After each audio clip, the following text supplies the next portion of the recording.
안녕하십니까. 주명영입니다.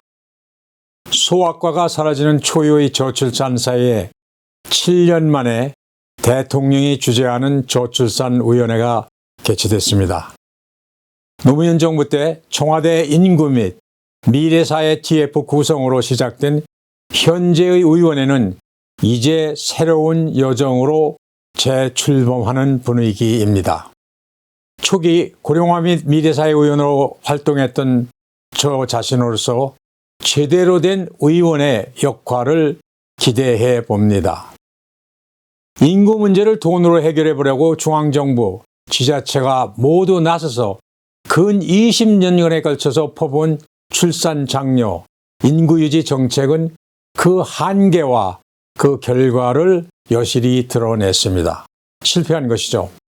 합계 출산율은 0.78로 떨어졌고 그 출산율은 더 내려갈 것으로 예상하고 있습니다. 대통령이 주재한 저출산위원회는 선택과 집중을 택했습니다. 그간의 백화점식 중구난방식 과제 내에서 벗어나겠다는 강한 의지죠.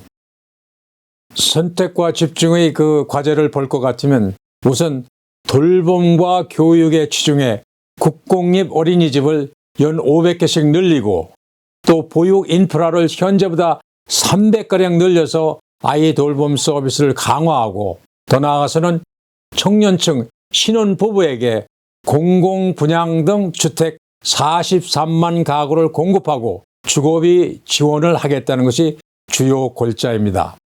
높아심에서 위원회 몇 마디 건의하려고 합니다. 발표된 대책은 아이를 갖고 있는 세대에 집중되어 있다는 것입니다. 그리고 인구 감소가 확연한 가운데 일할 수 있는 생산 가능 인구의 확보에 매우 미진하다는 것입니다. 또한 출산율을 높이기 위한 정책이 청년 세대에게 결혼과 출산이라는 그 의무감으로 작용하고 있지 않나, 이러한 의문도 듭니다. 너무 책임을 전가하는 것 같은 그런 부모 세대의 의문이죠. 미래의 가정을 꾸릴 수 있는 초중생 세대에 대한 정기적 교육이 필요하다고 주장합니다.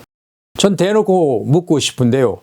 현 시대의 MZ세대의 경향을 우리가 주시해 볼 때 이들이 과연 기대치의 인구 증가에 부응할 것인가에 대한 질문과 답이 있어야 할 것입니다. 떡들 사람은 생각도 안 하고 있는데 김치국부터 마시는 정책은 아닌지 묻고 싶습니다. 청년주택 부분에서도 미분양 아파트가 전국에 넘치고 있는데 거주할 집이 없는 게 아니다라는 것을 정부가 인지해야 하고, 어린이집 폐쇄가 지난 4년간에 거쳐서 수천 개에 달하고 있는데 이들 시설의 재활용과 폐교된 학교를 이용해 혈세 낭비를 줄여야 할 것입니다. 또 새로운 정책이라고 예산을 탕진하지 않길 바랍니다. KRP 대한은퇴자협회는 인구 감소 시대에 대비해서 전략적 인구 4,500만 저지선을 지난 수년간 주장해 왔습니다.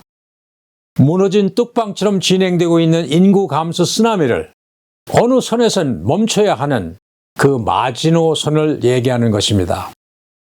저는 가끔 인구 유지 내지 출산율 상향에 대한 의지나 이에 대한 연구 발표는 뒤따라 있는데 왜 인구 저지선에 대한 연구나 발표는 없는지 묻고 싶습니다. 혹여나 4,500만 인구 저지선 설치에 대해서 얘기했을 적에 어떤 타부나 두려움이 있는지 정책 수립자나 인구 관련 학자 어느 누구도 일말의 발언이나 발표가 없는 게 이상합니다. 4,500만 인구는 80년대 후반 우리나라 하계올림픽 개최를 앞두고 번창하던 시대의 한국 인구 구조입니다. 4,500만 인구, 이 이상은 밀리지 않겠다는 정부의 강력한 의지가 국민과 함께해서 국가 번영을 꾀하는 준비가 되어야 한다고 주장합니다. 인구 감소 시대 정책은 50, 60, 70 플러스 인구의 재활용입니다. 넘쳐나는 장년인 인력의 활용입니다. 배벌사, 저희가 강조하는 배벌사, 배우며 벌며 사는 사회, 즉 506079 플러스 인력은 노령사의 해결 대안입니다. 우리 사회 각 분야에서 퇴직한 현존하는 인력, 이들은 높은 교육과 경험, 경력, 그리고 강한 체력과 불안정한 노후생활에 대해 일을 해야 되는 그러한 신념에 차 있습니다. 거두어지지 못하고 있는 506070 플러스 세대, 이 거대한 인적 자원의 재활용입니다. 노인 연령 기준을 대폭 높이고 연령 차별을 금하며 연령 포용 사회로 나가야 할 것입니다. 그리고 정부가 계속해서 최대 고용주 노릇을 자청한다면 고용주답게 생계형 일자리를 대폭 증원해 나가야 할 것입니다. 즉 100만 원대 사회수업 시용을 크게 늘리고 민간 기업과 연계한 다세대가 일하는 연령 포용 일터를 만들어 나가야 할 것입니다.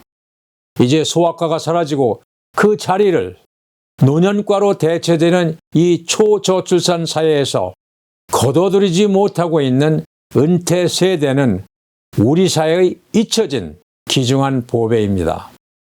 20대에서 70대, 80대까지 같이 일하는 다세대 일터 문화로 연령 포용, 연령 차별 금지 문화가 인구 문제를 풀어주고 국력을 지탱해 갈 길임을 강조합니다.